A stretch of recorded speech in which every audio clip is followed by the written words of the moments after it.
রাখবো কমিশনের site hack হয়ে যাওয়ার মতো অভিযোগ। হ্যাঁ, আচমকায় সাপ্লিমেন্টারি তালিকায় যেসব নাম ছিল সেগুলো সব চলে গেল বিচারাধীন তালিকায়। হ্যাঁ, সকালে ভোটাধিকার পেলেও বিকেলে বিচারাধীন। আরো বিস্তারিত জানার চেষ্টা করি, সোমরাজ রয়েছে আমার সঙ্গে।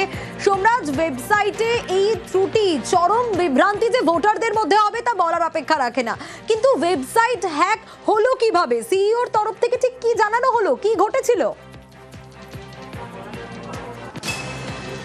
দেখো, যেটা কমিশন সূত্রে জানা যাচ্ছে যে এবার সরাসরি নির্বাচন কমিশনই স্বীকার করে নিল যে গতকাল রাতে এই যে নির্বাচন কমিশনের একটি সাইট, যে সাইটে মূলত সব ভোটারকে আন্ডার অ্যাডজুডিকেশন দেখাচ্ছিল, তা মূলত ওয়েবসাইট হ্যাক করা হয়েছিল এবং সেই কারণেই এই ঘটনা ঘটেছে।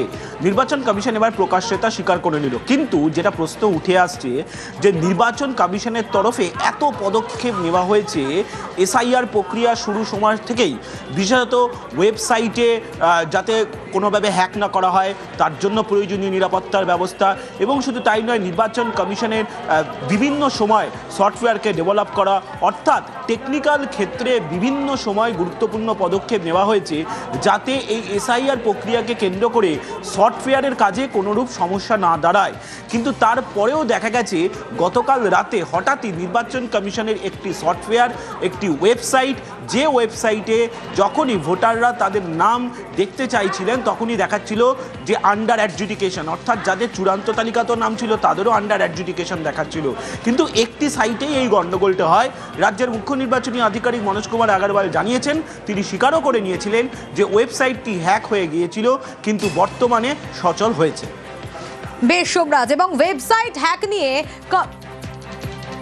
যে ওয়েবসাইট হ্যাক হলো তা কার্যত কমিশনের তরফ থেকে স্বীকার করে নেওয়া হলো।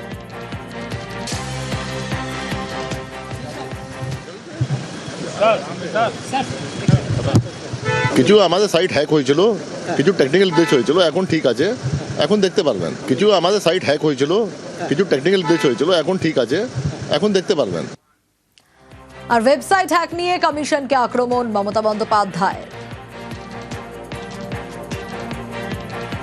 আপনারা কি জানেন মা ভাই বোনেরা, গত রাত্রে সবার ভোট কেটে দিয়েছিল, কারো ছিল না। মানে বাংলায় যত লোক আছে হঠাৎ হাফিজ ভ্যানিস হয়ে গেল, নিয়ে বলছে টেকনিক্যাল ফল্ট হয়েছিল। আরে আমি আমার নামটা খুলেছি, আমিও অ্যাডজুডিকেশন। বুঝতে পারছেন অবস্থা? এরা করতে পারে না এমন কোনো কাজ নাই, তাই এখন থেকে তৈরি থাকুন।